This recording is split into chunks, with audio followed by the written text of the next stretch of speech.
from the View My Sports studios, it's The Breakdown with your hosts, Roger Tillis and Chuck Olesker. Today's guest on The Breakdown, he's the Director of Coaching for the Jacksonville Youth Soccer Club. Welcome, Tim Lucas. Hi there. Welcome to today's edition of The Breakdown. I'm Roger Tillis, your host, joined here with my co-host, Chuck Olesker, and today's fantastic guest, Tim Lucas, with the Jacksonville Youth Soccer Club. He is the Director of Coaches, and we're going to get all kinds of great tidbits of information and tips having to do with soccer, youth soccer, recruiting, you name it. Tim, thanks for being here with us. Thank you for having me aboard. Yep.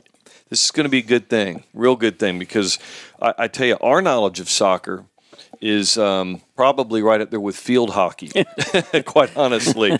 Women. Yeah. Well, we're all, we're not too smart about that. I was going to say, if you can give me one good tip there, I'll consider it a done deal.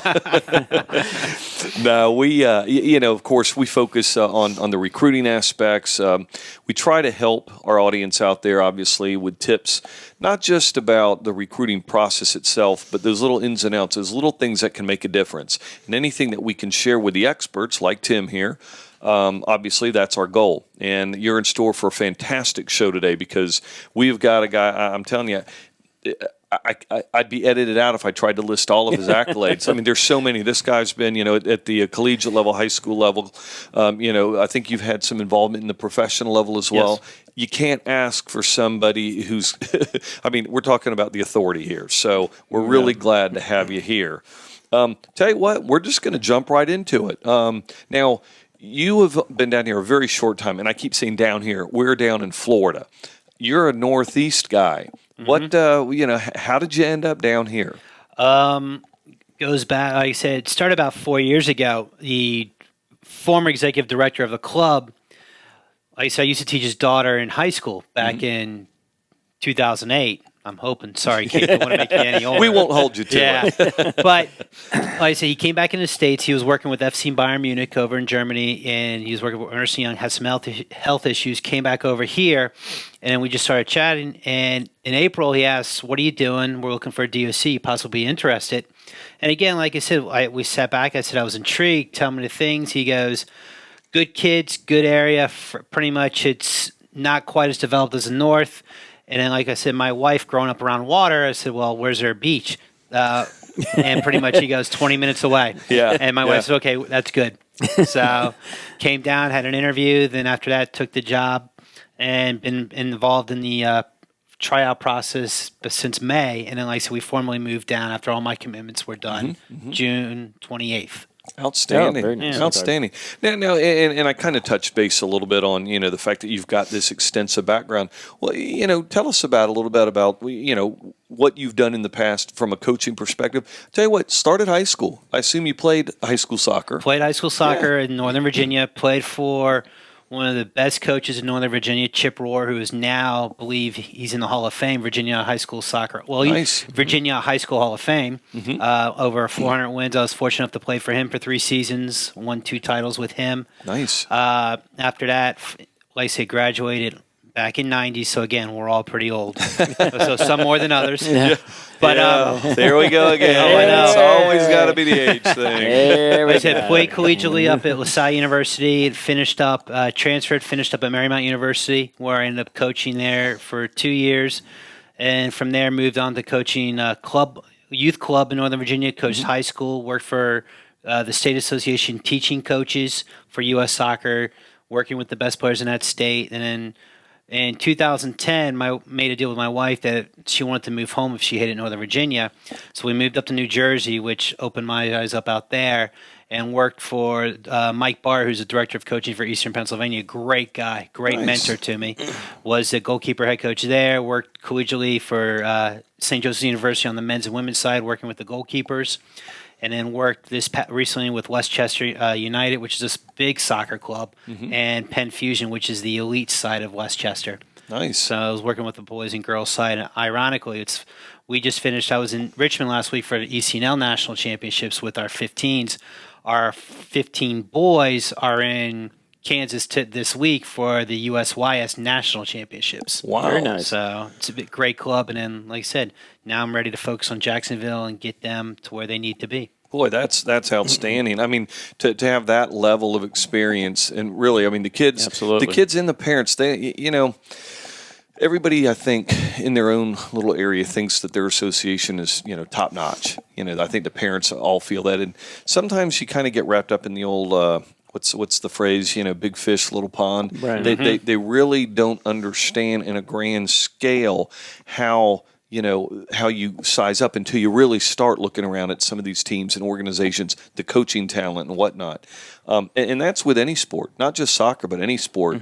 And you have to kind of reel them in a little bit and say, listen, the reality is your particular association's number one might be number 15 in another state or nationally or whatever the case is. So it's great for the group here in Jacksonville to be able to have someone who has seen what it's like out there, and it's almost the dose of reality, encouragement on what you're doing right, but true focus on what you want to do to get to that next level. That's outstanding. Yep. That's going to be a lot of fun to watch. I'm actually. I've liked the fan page on Facebook. I went and found it so I can keep up with what's going on. Yeah, so good. Big Brother's watching. They always are. Always are. Where's our drone? Yeah. Yeah, that's right. Hey, at least it's not armed. That's right. Now, let me ask you something now. Going back to the high school aspect. You obviously played collegiately. Now, did you walk on? Did you get a scholarship? And if it was a scholarship aspect, were you pursued, or did you have to proactively go out there and stir it up to get notice and get the things working for your recruiting process? How it goes in the soccer side, it's again, it goes back to pretty much our age. Back in the late 80s, actually even that whole decade, you could not play club soccer and high school soccer at the same time in the state of Virginia. And it wasn't until after I graduated high school that club and high school could play at the same time. So you had to be very proactive. I mean, if you were on how it goes, if you're a very good soccer player, if you're on a very good team, you got noticed. Sure. And I got noticed. Like I said, I had a lot of smaller schools come after me, recruit me. But at the same time, I was very ambitious. Like I said, I grew up in a type A family where if I wanted to play for the best, I had to try out for the best. Nice. And I was very proactive in the schools I was looking at, both for academics and for athletics. And it came down to two, Loyola Baltimore, which ironically was in the same conference at the time as LaSalle. And like I said, both coaches invited me to walk on. I looked at LaSalle's environments, great environments in Philadelphia where my mother was from. And I just happened, the financial aid package that they gave me, which incorporated everything, pretty much made me want to go to LaSalle. Nice. Yeah. Nice. Now, back then when you were doing things, I mean, it was all about writing letters, picking up the phone, making phone calls, the camps, whatnot. Didn't have as much of the technology assistance that's out there today. I mean, it was all pretty much manual operation, right? A lot of phone calls, a lot of letters, a lot of come see me, come see me. That was a lot of that. Nowadays, like I say, we talk about videos, we talk about, back then, VHS tapes or whatever. But I mean, it'd be funny being a former college coach at St. Joe's, and you see a trend where the thing where we talk about, and now as a former college coach, the one thing I would tell parents is it's not bad to send a highlight reel, but at the same time, coaches don't want to see all the positive things. I mean, I would never look at them. As a college coach, when I'm looking at goalkeepers or field players, I don't worry about the videos because the videos always show. They're going to be the best moments. Yeah, they're going to be the best one. We want to see the mistakes because the thing is, soccer, most athletics, the learning environment happens when you lose or when you make a mistake. Sure. I mean, everyone wants to win, everyone wants that perfect season, but we want to see what that player does after the mistake's made. As I tell my field players, listen, you make a mistake, you got this amount of time to make it up. You got 10 other players going to help you out. Then on the bad side, since I was a goalkeeper and a goalkeeper coach, I say, listen, when you're a goalkeeper and you mess up, hopefully, hopefully your team helps you out. Yeah. That's right. That's right. So, but again, we tell them, hey, move on from it, and that's where we grow. And it's, as a coach, as a teacher, that's what I constantly tell my players. You make mistakes, so be it. Don't look at me. Go on with the process. Sure. It's good to hear you say that because, matter of fact, in the last show, we talked about the ins and outs and the little nuances about highlight video in different sports, and what one sport looks for is a little different from another. And we talked about soccer, lacrosse, some of those types of sports where they want to see, transition. And we talked a lot about, anybody. I could put a highlight video together and find, 20 to 25 good plays. But like you said, and we've had coaches from softball and others say the same thing. We want to see what happens when they strike out or when they, get scored on or whatever the case may be. Do they pout or do they pick themselves up and still are, a leader on the field? Right. And like you said, see how they react. And that's something that it's really good for. Now, we're not saying go out there now make a video of you doing nothing but screwing up. But, and here's when I, did this wrong. That's what and the Three Stooges are for. Yeah, that's right. That's right. We look at one of the, like I said, in Virginia, I worked for Gordon Miller, who's the state director of coaching. And the one thing he would constantly look at when we evaluate players, yes, we look at their technical and tactical ability, but we also look at their character. Mm-hmm. What are they like on the field? Do they relate well to players? Are they, like I said, are they team first or is it me first? They make a mistake. What are they doing? If their teammates make a mistake, are they cheering them up? Say, hey, put it back in your burner. Let's get going. Or they're one of those that are constantly pointing fingers. And again, character is huge in a team sport. Oh, yeah. Because you want, like I said, we want players. I want players that when the chips are down, they're like, hey, let's move on. Like I said, and with my personal background, a lot of people don't notice I survived stage 4 cancer last year. Whoa. And it was, like I said, it was rough. And the one thing, it's a lot, athletics had a lot to do with me beating it and being cancer-free at this moment. It's one of those where you sit back, do you feel sorry for yourself, or do you like, okay, as I told the doctor, he goes, listen, I want to do the most aggressive treatment that you can. I know about the side effects. Let's just do it and get it on with. And I had a fantastic doctor said, look, I'm not looking to contain, I'm looking to cure. I said, well, let's just do it. Then he stuck a 6-inch needle on pretty much my rear to get bone marrow. So, but glad you said that. That's right. But the point is, like I said, athletics creates character, and it teaches, like I said, athletics teaches life lessons. The greatest thing is, we know it's great to win, but how did you get there? Sure. Same thing. When you lose, what are you going to do to get back up? There you go. We always talk about that. Yep. Well, move forward. I keep seeing this little Rocky picture posted on Facebook where it's got the phrase about it's not how hard you get hit, it's how much you can get up and move forward. What's your reaction? And you're exactly right. Sports, you hear a lot of this like, oh, sports helps define, it's a life lesson. And then a lot of people scoff at that. Sports is a game. But you're right. The character aspects, the camaraderie, the teamwork. I mean, there's so many things that transfer over from the concepts of sport to the concepts of working and your school and everything else that comes at you in life. And I'm a firm believer in that, like you. And we promote that. We push that. One of our mantras is, enjoy the ride. Understand that take it that day and move forward. Take it the next day and move forward. And that's what it's all about. I mean, really, that and having fun kicking someone's tail in a sport. Oh yeah, don't get me wrong. The competitive aspects out there. Yeah, we get it. Yeah, it's great to win. But it is good though that you talk about that because, and like you said, I mean, we're big on character. We're big on academics. The character aspect. The community service. And in today's world in sports, because it's just so high on everybody's list, everybody's really good. They're all really good athletes.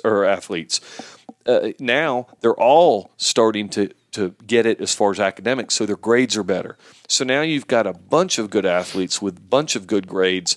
Now, how do you break the tie as a coach? Well, now we look at what do they do in the community? What kind of people are they? And those are the things we talked about. Matter of fact, coach at Bowles that Chuck here works with, Corky Rogers, he would watch video of his high school during the game. He's not looking what's going on. He knew what happened out on the field. He's watching the sideline. He's seeing what the players are doing after the play. Or as Chuck said, they're out grabbing ass or whatever, on the sideline and messing around and not carrying their leadership role and not being there for the team. And extra laps followed that week. And so it's from the high school level all the way into your collegiate level.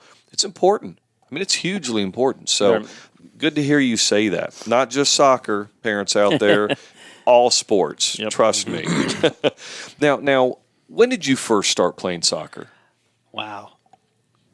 Get out the calculator. Yeah. Yeah, really. Slide rule. 19. Yeah, 19.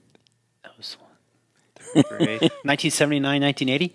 Oh, wow. Yeah, so I grew up, like I said, my father played baseball, and he coached me baseball, coached me football, and then a lot of my classmates played soccer, so it was just something to do. And it was one of those where like I said, I come from a big family, so not only did my dad coach me, but my two brothers and my sister was a cheerleader. So my parents also were responsible, they were those volunteers that worked to make sure the league was up and running. Right. So there's, like I said, about 1979, 80, they asked, what sport do you want to play? And I said, I want to play soccer. And it's because my teammates did, and it kind of worked out. It was just one of those, it was a natural progression. And the funny thing was, when people asked, why did I become a goalkeeper? It's like, I hated running laps. I hate running now. But it was easy because, like I said, I had very good eye-hand coordination, and they threw me in goal my first game. Like I said, in goal, I made a great, like I said, kid shot the ball, and it was right at me, but I was like, okay, easy. And it kind of stuck. And my mom would say, well, why don't you want to play in the field? I said, Mom, I hate running. And eventually it balanced out, but it was just one of those, I had God-given talent, and it just went with it.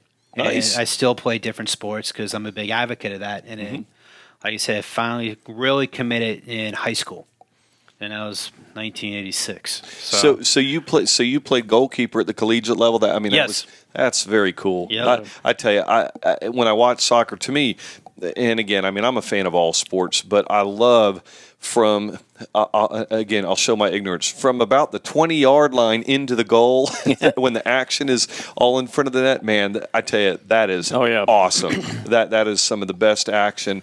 I mean, I like to be able to see the accurate passing and all the different things of that game, but from an action perspective, man, nothing better than seeing that ball coming into the crowd and seeing, that's, and you got to have a little bit of nuts going on too to be a goalie, I think. Well, I mean, when we sit back, and if you look at a training, proper soccer training session, you have, like I said, the goalkeepers are always off to the side. And the field players are doing their dynamic warm-up, and they're knocking the ball around. We're the ones getting killed. We're getting pounded. Like our goalkeeper coaches are hitting 70-mile-per-hour shots at us. We're constantly up, down, up, down, up, down. And we're extending our bodies, and we're constantly throwing our bodies around. And then after you're done with your warm-up, then you go train with the team. Man. So people ask, why do you do it? I said, hey, you get to hit people. That's right. Like I said, and it's just the idea. And when I tell this, goalkeeper is the most important position on a soccer team. A good goalkeeper makes a bad team good. Sure. A bad goalkeeper makes a good team bad. Sure. So it's just one of those, and you have to realize that you really control the field. You have to identify where the danger is, get your defenders in place, make sure your team's connected. So it's a lot of hard work, a lot of more thinking than people think. Sure, they think it's just block the ball, get it back in play, and go with it. But you're right, and you see during the games, the goalies are directing, and they have to, accurately kick the ball, 80 yards down the field. Which did you have a good leg? I can hit a ball about 95 yards. Woo. You ever kick a football? Mess around with field goal kicking? When I was I was asked to try out in college as a place kicker, but also some said, well, you should go out to the open tryouts for the Redskins. And at that time, they had Nick Novak, who was spiking balls from 60 yards. Yeah. A soccer ball is easy to hit 60 yards. A football is a little different. Sure. Kicking a banana. I can punt it well, though. Nice. That's very cool. Well, I tell you what, we're going to take a quick break. When we come back, we're going to talk about the Athlete of the Week a little bit, and then we're going to get back into some things. I'm curious about your take on coaches. So we're definitely going to get into that. So stay tuned. We'll be right back. There are thousands of high school athletes that want to play at the college level. They just don't get noticed. At ViewMySport.com, we get your game out of the shadows and into the college spotlight. It's fast, easy, best of all, it's free. In the time you can text your friends, you can create and send your own athlete profile to as many colleges as you want. Get to the next level. Visit ViewMySport.com today and follow the 3 simple steps. Why wait? The competition's not. All right, and we're back. Hey, thanks for tuning in. I'm Roger Tillis, host of The Breakdown, here with our co-host, Chuck Olesker, and our very special guest, Tim Lucas, with the Jacksonville Youth Soccer Club. Tell you what, before we get into our next topic, we want to approach our Athlete of the Week. Chuck, who you got for us? Thank you, Roger. Cameron Anderson is a center for the Hurricane High School Tiger football team in Hurricane, Utah. which is located down in the southwest corner of the state, about a little town of 14,000 people or so. Cameron is doing a great job in the classroom, carrying a 3.7 GPA. Awesome. And Cameron, we're very proud to have you as ViewMySport.com's Athlete of the Week. Outstanding. Great job, Cameron. And thanks for choosing ViewMySport.com to showcase your talent and show the coaches out there what you got. Boy, 2017, you got some time. So if you're already at that level now, we can't wait to see what you're going to do in the future. Of course, if there's anything that we can do for you here at ViewMySport.com, just go to the site, click on the Contact Us, send your questions over. We're here for you. We're here for your parents, your coaches. Any way that we can help throughout the process, that's what we're here for. All right, now let's get into our favorite subject. Or finally, let's make that attempt to get into our favorite subject. Little inside humor there. That's right. The beauty of editing and taping. That's right. Okay, so coaches. Obviously, you've got a ton of experience. You've played at different levels. You've coached at different levels. Now you're the coach of the coaches, so to speak. You're going to drive that. Really curious, in your opinion, what defines a great coach? I mean, if you're really sizing coaches up, I mean, what is it that really separates one from another? The ability to transfer what they know and make it relative to the kids. That's the most important thing. Being a former classroom teacher, I taught social studies, I taught phys ed for over 12 years. The biggest thing I've heard people say, well, how do you make history relative? Why do we need to know how important trade guilds were back in the Renaissance? How is that relative to the modern time? Same thing with soccer. I mean, I look at coaches, say, one, are the kids having fun? Most important. Are they smiling? Two, is the coach teaching something that's developmentally appropriate? Like I said, at age 9, these kids can't hit a 35-yard ball. They just don't have the physical strength to it. Sure. So what are the important skills that he or she is teaching to those kids? And like 3, the last thing is, how are the kids interacting? I mean, you look at it, and being a coach, being an educator of coaches, I teach coaches for U.S. Soccer. The one thing you don't want to hear from a kid is when a player's asked, what's the most favorite part of practice? Oh, the end, when I take my gear off. The icy. And yeah, that's the one thing you don't want to hear that, because that means practice isn't fun. Right, and right. We want coaches who interact in a positive way. They're role models, but most important, they keep the game fun. Mm-hmm. I mean, again, the most important, pretty much as we always say, the game is the most important learning tool. Sure. We teach from within the game. We don't want cones drawn out and kids dribbling through it.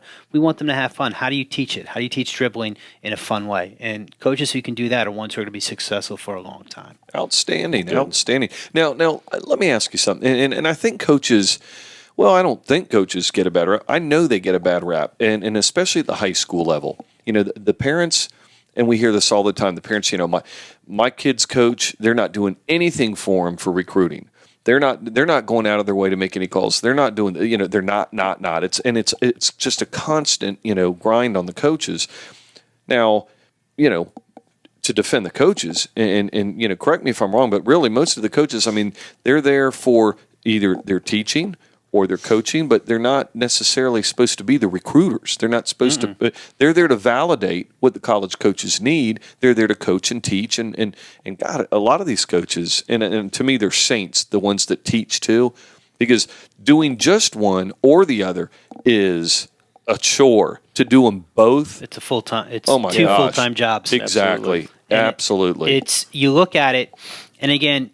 And this just comes back, we'll say it's ignorance on the parents' part, because they're not educated on how the college recruiting process is.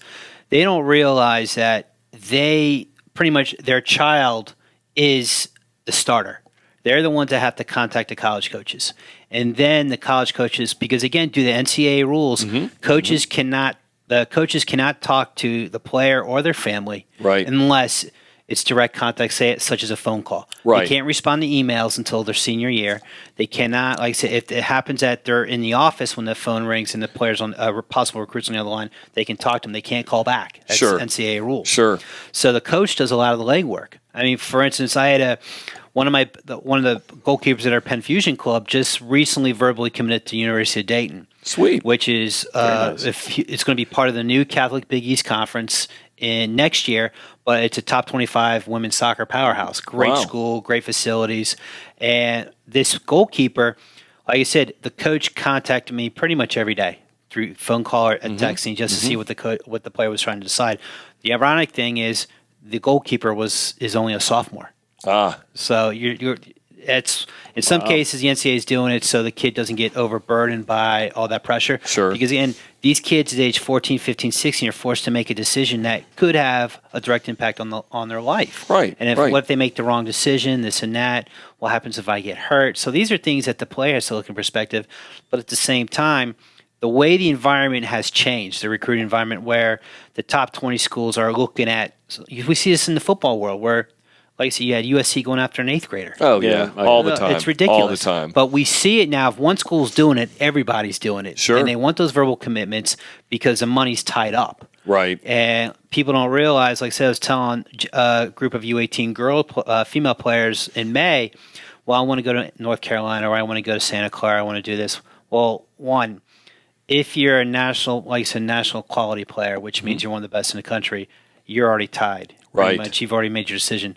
At this point now, being a rising senior into top 25 programs in the country, there's no money because it's now being used for the 15, 16, 17. Sure. Second, pretty much you got to start thinking locally. They're not the level you've obtained is not good enough for what level they're looking for. Right. So, and then another thing that people don't realize, people look at top female soccer powerhouses: UCLA, USC, Santa Clara, Portland, University of Washington.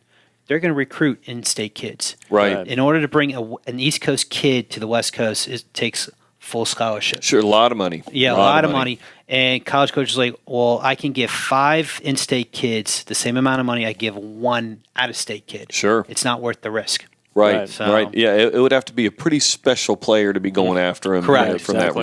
respect. And we're talking about national team quality. Right. And that does happen. And like I said, it does happen in the Northeast, but you're not going to. It's rare because again, those coaches on the West Coast want to recruit West Coast kids because of cost. And we see that in other sports, and you're exactly right. We've had coaches say, not even interested, not even going to look because I can get more bang for my buck. And it does come down to the money, and especially your small schools or even your bigger schools that just don't have large budgets. They have to be able to stretch that dollar. And let's face it, it all comes down to the almighty buck. Yes. So now, you talk about, talking to the girls, the under 18 and whatnot. What we traditionally hear is that once an athlete gets to that point, to the senior year, and of course you hear, and we'll go back to the parents a little bit, nothing's happening because the coach isn't doing anything. Well, they have to understand, just like what Tim here has said, once you get to that point, if you're not hearing from the top tier schools, it's not because someone's not getting you the exposure. It's because, let's face it, you just don't have that kind of talent. If you had that type of upper tier talent, like Tim says, they'll find you. And that's just how it works. Believe me, all of these schools, even small schools, that's what they have people for, to look at the rankings and the stats, and they know who's out there. It's everybody else underneath that they're the ones grinding it out that have to go out there and proactively get their information in front of coaches and try to capture their attention, getting on their radar early and staying on their radar, which is critical. Bringing the updates and things like that, right. Be it soccer or football or baseball or whatever your sport of choice is. So that's just something to keep in mind. If it's not happening, probably a good reason for it. Probably a good reason. So you can't go doing the blame game and blaming coaches and teachers and your parents and everything else. And another point that you brought up, and we hammer this home constantly. It is the kid. It is you, the athlete, that needs to take up the yoke and contact these coaches. Coaches don't want to talk to the paid-for scouts and the reps and all that. It doesn't matter how much money you pay those guys. They don't want to talk to them, and in some cases, they're not allowed to talk to them. They're going to talk to them because they're paid. They want to talk to you. They want to see how you handle yourself. How do you conduct yourself during an over-the-phone interview? See what your character's like. And quite honestly, if you really want it bad enough, you're the one that has to go after it. Coaches pay attention to that kind of stuff. They'll have plenty of time to talk to the parents. They want to talk to you now. So keep that in your mind.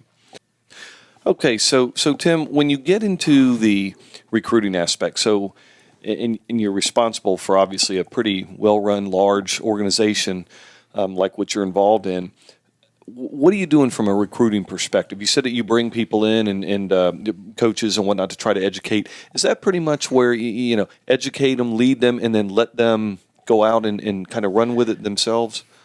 Most of the time, yes. Like I said, again, we're educating the player. This is what you need to do, and to make sure you're contacting the coaches. And then we send the kids out. Like I said, the teams go out to showcase tournaments where we know there's going to be college coaches at. So that's where they get to see the player in their game environment, and that's where they get put. Like I said, the email to the face, the email to the player. And all Gotcha. So I mean, it's not a very large process. It's actually very simplistic, but it's very tedious. Yes. Because you're looking at, like I said, player contacts a coach. Coach makes a note of it. Okay. Player goes to tournament. Coach goes to tournament. Coach goes back, writes some notes, said, okay, we like this player. Let's send them a generic email, and then hopefully they respond. See what kind of response you get. Yes. Yeah. Again, we're dealing with NCAA rules. So the pretty much it's a generic email saying, hey, this is our school. This is what we have. Just general characteristics. This is our overall athletic program. Hey, we're having a camp. So there comes the carrot. Right. And then hopefully the player interacts and says, okay, maybe I'm interested. They have something I like. Let's go and take a look at the campus. Let's go take a look at the program, and then go from there. Definitely. And it is a great opportunity, and we talk about this all the time, the unofficial visit. Correct. And we always recommend to the campers, go there a day or two early and spend some time walking around the campus. Let the coach know that you are there, or maybe somebody from the admissions office, and very often they'll throw you a bone and maybe let you look at some of the facilities and things like that. Great opportunity to get a lot of information and to research that campus beyond just the sport. Yeah. And believe me, when it comes to college, you got to get into the other aspects of just the sport. You have to understand the academic role, the social role, everything that's going on beyond the sport. You have to like the college. You can't just be there just to play or just to swim or whatever your sport of choice is. So, all right, I tell you what, let's take a break. When we get back, we're going to jump right back into some more information regarding the recruiting aspects. Of course, Tim's got all kinds of things to share with us that will make everybody just a top-notch prospect, I'm sure. So anyway, stay tuned. We'll be right back. If you're serious about your recruiting process, you need exposure, plain and simple.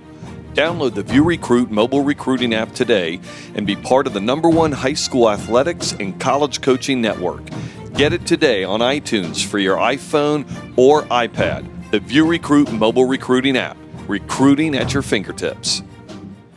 All right, and we're back. Hey, thanks for tuning in. I'm Roger Tillis, your host here for The Breakdown, with Chuck Olesker, your co-host, and our very special guest, again, Tim Lucas with the Jacksonville Youth Soccer Club.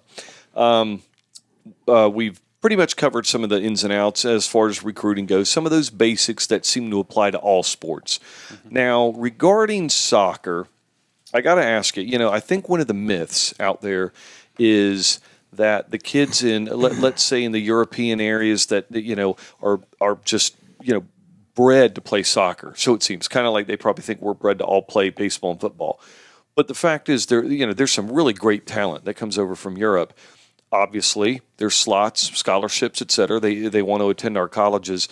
Do the college coaches sort of lick their chops and they're waiting to see what this talent is, or is it just like, if they happen to catch my eye, they catch my eye. I'm still focused on the U.S. players. How is that? I mean, again, it seems to be a bit of a myth.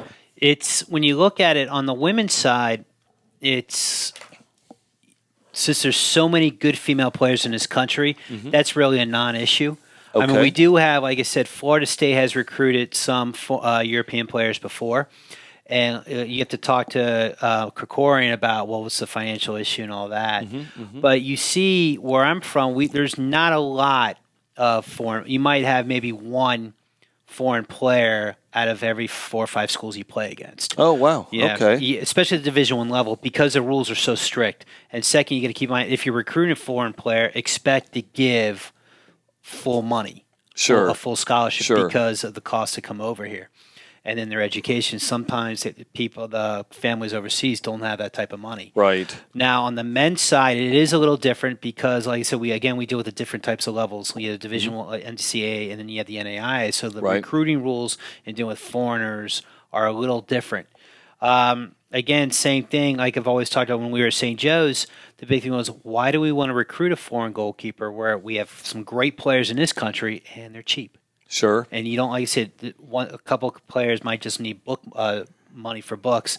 We don't need to give a $55,000 scholarship to one player. Right, just to get them across the pond. Just get them across the pond. Yeah. Now, and so that's the thing we look at. Now, when you look at your, like I said, again, the NAIAs, the rules are different because the age limitations. There, you can play against that 25, 26-year-old player, where in Division I you can't. Right, So right.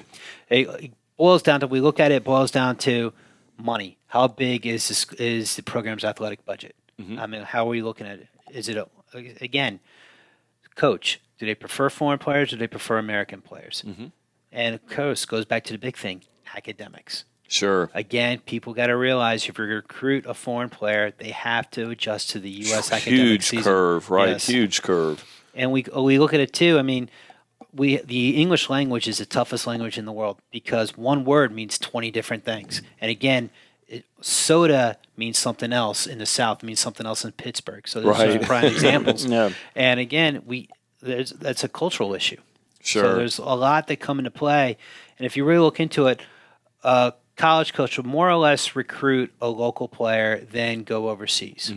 So, well, good for the U.S. players. Kind of a bummer for the kids that are in the other countries looking towards the USA to I mean, not that they can't attend our colleges, but I mean, as far as the scholarship aspect on sports, it's not ripe for the picking like it probably used to be. No, now that our level is caught up, I mean, it's really a lot tougher. And it is, like I said, I would get, when I was at St. Joe's, I get emails all the time from parents. Well, I'm looking at, my son wants to come over and play, but he needs so full money. I said, I'm sorry, I really can't help you. Yeah, stand in line. We don't have, like I said, one, we don't have the budget for it. Second, I don't think anybody in our athletic conference can help you. Yeah, So- yeah. Well, it's good to know. Again, a myth. I think a lot of people are under a certain impression, but again, good for the homegrowns. That not that it makes it easier. It's still pretty darn competitive. That's the thing. It's not like a handful of players are really good. Everybody's starting to step up. Yes. So I want to ask you something. We get into this from time to time with the other sports. It seems from a collegiate coach standpoint, there's the talk of play club or elite or travel and not play high school, or you got to play one or the other. Some coaches, our understanding, they want to see the rah team mentality of representing a school. They like seeing that type of attitude in the young athletes because they have to come into their college and do the same thing. And so, so we hear some coaches like that. Then there's some coaches that are like, nah, one or the other. We're just looking for talent. We don't care about that. Maybe we can put that myth to rest. I mean, as far as that goes, from a college coach's perspective. Soccer's kind of different in this country. We have two elite leagues. We have USDA, which is U.S. Developmental Academy, which is the elite league for boys. On the girls' side is the ECNL, the Elite Clubs National League. Both tend to, like I said, the top 3% of the player in the country. Now, on the boys' side, there is a no high school rule. You cannot play high school and USDA at the same time. Oh, okay. U.S. Soccer has said not to do it. Mostly, it's not in terms of the rah-rahness, so to speak. It is, kids play too much soccer. Burnout. And they burn out, overload, their bodies don't heal, and as a result, it leads to catastrophic injuries. So again, with that, the league was created to have that ratio of no more than 40 games in a calendar year, 3-to-1 training to game ratio.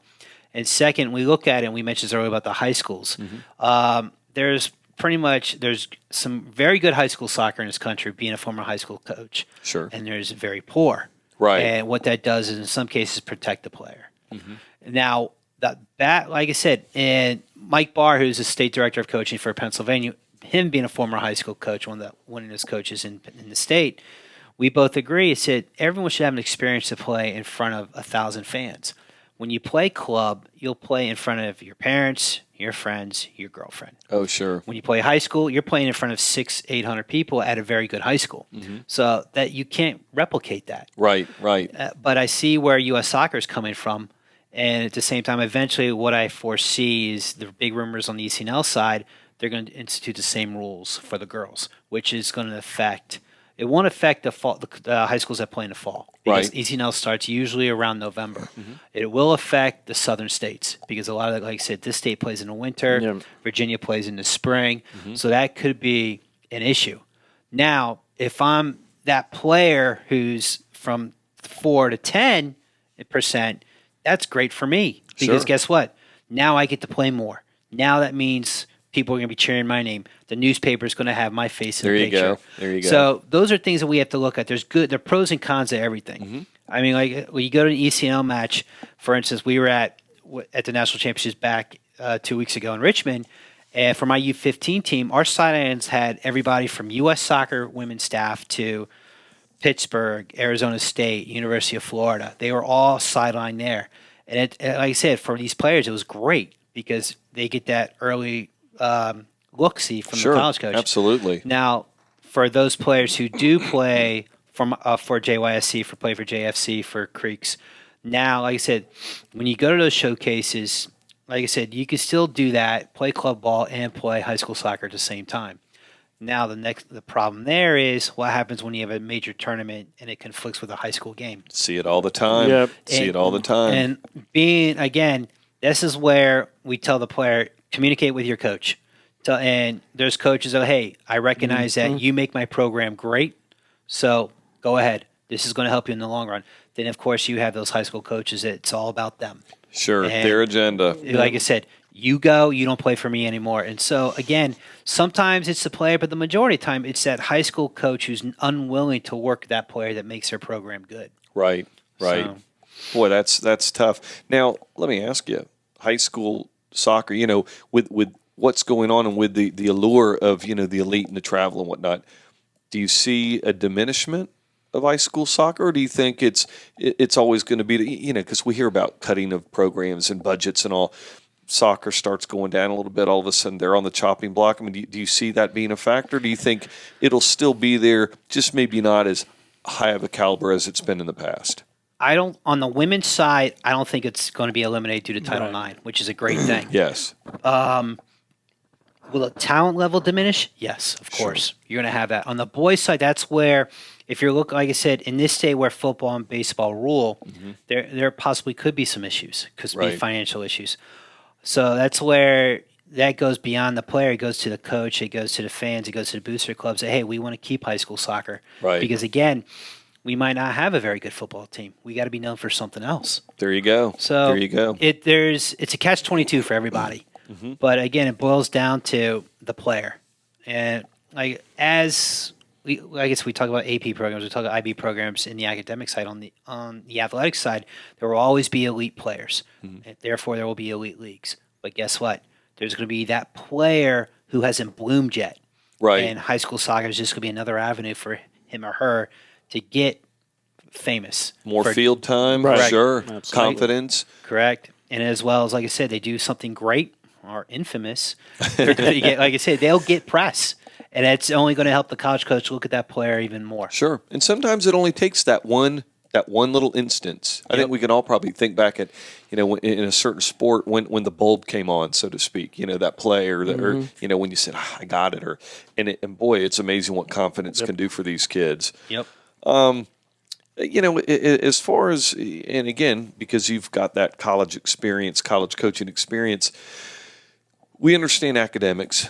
Obviously we understand, depending on the position and skills and whatnot, that there are certain things that the coaches look for.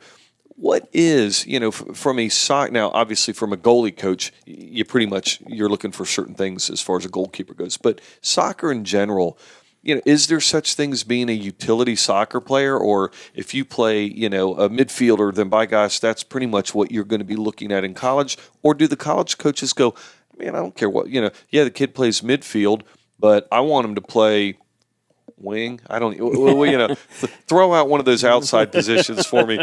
But you know what I'm saying? I mean, do you guys just look at the speed and the overall skill and think I can make him something that he's not played before, or do you stick with the positions?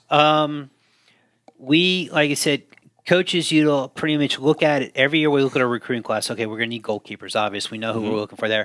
But there's going to be times where we need backs, we need defenders, and sometimes we see someone who's a good forward, has an instinct for the game, can finish. I said, hey, why don't we try him or her in the back? Okay. I'm a perfect example. You look at the women's national team. Kelly O'Hara was a very good collegiate player as a forward. She's right when Allie Krieger went down with an ACL injury, she played left back, and she helped them win the Olympic gold medal last year. So, again, we tell players, yes, right now you might be a center midfielder, but you don't have the body type. You're too small. You're definitely not quick enough. We're going to put you somewhere else where we feel you're going to help the team. And players and parents got to recognize that you have a college coach who makes their living based on picking 18 and 19-year-old kids. Sure. They're going to put them in the best environment where those kids succeed, but only help that coach keep their job from year to year. Right. So, again, it's funny when, even at the club level, I have parents who tell me, well, my son is a forward. I said, your son's 9 years old. I was like, I'm going to put he may play forward one game, but I'm going to have him play in the back. I'm going to have him play in the midfield. I'm going to have him play in goal. They have to learn to be confident at every position on the field. Right. And that's something we always tell the players, hey, guess what? Yeah, you were a great wing midfielder, but your size helps you play in the back, or your size could help you up front. And the key word there is flexibility. Yes. Parents, athletes, they have got to be flexible. I'll tell you what, if it's the difference between me getting a scholarship to go and take my craft to the collegiate level and, my ego getting in the way and not, stick me wherever you want. Just, put me in, coach, That's it. But it is amazing how many parents, and I think it's more the parents probably than the players, if you had to weigh it out, where they get that egotistical attitude and, my son's not a defensive back. He's a quarterback, going to be in the NFL. Well, guess what? He's a defensive back, maybe. Right. And so, you get a lot of that out there. You have the reason why kids quit this sport at the age of 14, 50% of them do it because of parents. And you see the same thing with young referees. You see even with coaches. I mean, it's the parents are just out of control. They think my kid's next Mia Hamm or Eddie Johnson or something else. And again, you got to realize kids will do pretty much do what it takes to get on the field because they want to play. Bingo. And there's times where, like I said, my college coach asked me, hey, Tim, you want to play in the center of the park? I said, sure. I said, I'll do. Well, I wanted to win. But I was already on the field, but it happens. And there's times where we've already won the game, and I say, Coach, let this kid play because they haven't earned, like I said, they rarely get on the field. So we have players like that who will do what it takes for the team. And it means that, hey, you got to put me in a position because it helps the team, that I'm going to do what it takes. Boy, that's there's a lot of coaches out there, and I've witnessed it, firsthand, where I've seen the coaches. We play our best, 11 or our best, 5 or whatever, and it doesn't matter what the score is. They keep them in there, and they play them both ways, and it's like, well, God forbid if there is an injury, and then you do have to put in, what they consider the scrubs off the bench. Well, guess what? The scrub's going to go and do what? Probably fail. Because they have zero confidence, and I like to hear about where if the kid's working, reward him. If he's working hard in practice, got a great attitude, like you said, there for the team, reward him and play him a little bit. I'm not saying when the game's tied, all of a sudden you decide to sub, but there's the right times. It's amazing how many coaches just don't have that attitude. They play for the W, but even when the W's secure, it's almost like they're taking away from their starters. Man, I talk to the starters in a lot of sports, and they're like, God, we wish we could come out. We don't need to be out there the whole time. I mean, when they're killing, their opponent. I mean, I would like to think that there's some pretty good coaches out there, from a soccer perspective, that they have a pretty good rotation and get everybody involved. Well, you do that, like I said, I started learning how to become a coach when I was still a player. And I remember my 5th year playing for Keith. We wrapped up the 3rd seed in the conference, and it was the last regular season home game, and we were beating Gallaudet 3-4-0. And like I said, it's one of those where I was nicked up, and coach let me rest. Mm-hmm. And about 40 minutes ago, he asked, said, Timmy, you want to play? I said, no, put this kid in. I said, he barely played. He's a senior. Hey, let the fans cheer for him. Wow. So, again, it was just one of those that I appreciated what Coach asking me, but at the same time, I was like, here's someone who rarely got enough time, worked hard in training, wasn't the best soccer player, but he was one of those that we would bleed for him. And it was like, hey, let's get this kid in. Let's help him out. Like Rudy. Yeah. There Rudy. you go. Yeah. What an outstanding example, though. I mean, and that's, I tell you, that's what it's all about. That's the type of attitude, really, that, and you know, we talk about these kids that are at the collegiate level, even high school level, that they're, you know, role models for the youth players, and they really, really are. And whether they want to be or not, that's just something that it's an assumed role. And it really is fantastic to hear that there are realistic events that go on, not in the movies, Right, you know, exactly. a la Rudy, you know, that where there are a lot of players and coaches that have that mentality of, you know, it is team sport. We do try to reward the guys that are out there. It's in it about the team, you know, so you're there to support in whatever the way is. And that's great to hear that, especially in this day and age with sports, and all you see are the bad stuff. And, you know, and it's all about me and the money, me and the money. So tell you what, let's take a quick break. When we come back, we'll wrap up a few things, maybe share those last little nuggets of wisdom with the parents and the players out there, and we'll see where the cards fall. So tune back in. We'll be right back. Through the strength of our management team, our geographic presence, and our world-class value-added services, the Marsh & McLennan Agency provides public and privately held companies with risk management and employee benefit insight that helps enable you to flourish in this ever-changing and competitive market. Let Marsh & McLennan Agency help you identify, plan for, and respond to critical business issues and risks. For more information, call Marsh & McLennan Agency today at 888-292-9806. All right, and we're back. Hey, thanks for tuning in. I'm Roger Tillis, your host here at The Breakdown with Chuck Olesker and our fantastic guest, Tim Lucas, with the Jacksonville Youth Soccer Club. Director of Coaches. Man, I don't know. That's I just want to know who you pissed off to have to get that job. You know, that's what you know. Did your wife have any play in that, or well, we already knew she probably did. She likes the beach, so that's what. Yep. Oh man. Well, I tell you, we're real happy that you've been here. We've talked about some great things. You know, put to bed some you know, myths and just really shared some good, basic, fundamental information. You know, we always talk about this in the recruiting industry. It seems like there are so many services out there trying to make it so complex and muddy the waters so that they can, you know, lure you in for, you know, big money and things like that. Fact is, it comes down to communication, organization, and then taking care of business in your craft and in the classroom and in your community. I mean, really, stick to the fundamentals. Everything else happens. Everything else beyond that is really kind of fluff. That's where we get into the, you know, it's about driving the dollar, you know, herding the cattle. Let me ask you something. So we're, you know, we already know that what the coaches are for the most part looking at. We know that they're looking at the grades. We understand the talent aspects and all that. We hear a lot about community service and character and, you know, what type of person the athlete is. How are they going to represent the program in the school, you know, outside of being out, you know, in the field of competition.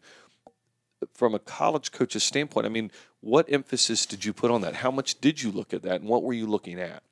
I think characters, like I say, character and community service are very important. We look at the academies in this country, West Point, Air Force, Naval Academy. You have to have some type of community service. It's required. Like I said, how many of the Eagle Scouts have gone through those service academies? And it's a proven point. We want to see people who are giving back and not asking, as we talk about that me culture, was, well, what are you going to do for me? Like I said, one of my former players does a Haitian drive every year where she raises money for a Haitian orphanage, and she's been doing it. She started when she was 12 years old. Wow. So that's just one example, and she's a great kid.